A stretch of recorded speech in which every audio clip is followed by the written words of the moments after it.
कोण के बारे में पढ़ेंगे। पिछली कक्षा में भी हम लोग पढ़े थे, लेकिन ये दो कोण के बारे में हम लोग नहीं पढ़े थे। पूरक कोण, जिसको कोटिपूरक कोण भी कहा जाता है, और समपूरक कोण, जिसको ऋजुपूरक कोण भी कहते हैं। तो आइए हम लोग सबसे पहले हम लोग जानेंगे कि पूरक कोण या कोटिपूरक कोण किसको कहा जाता है। दो कोण जिनकी अंश मापों का योग, दो कोण ऐसा होना चाहिए जिसके मापों का योग अगर 90 डिग्री होगा, वैसे कोण को पूरक या कोटिपूरक कोण कहते हैं।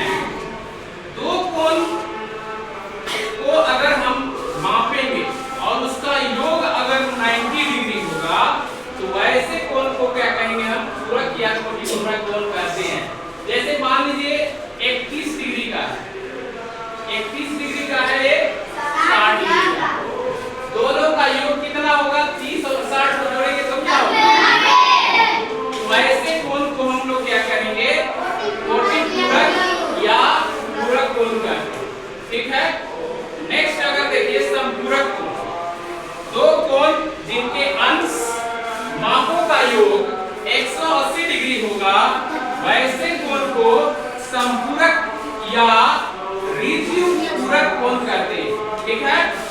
दो कोण जिनके अंश मापों का योग 180 डिग्री होगा, वैसे कोण को समपूरक कोण या ऋजुपूरक कोण कहते हैं।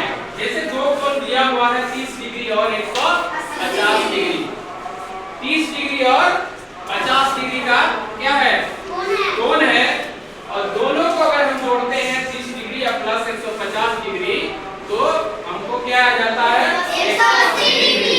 तो 180 डिग्री अगर दोनों कोणों का माप होगा, तो वैसे कोण को हम लोग समपूरक कोण या ऋजुपूरक कोण कहते हैं।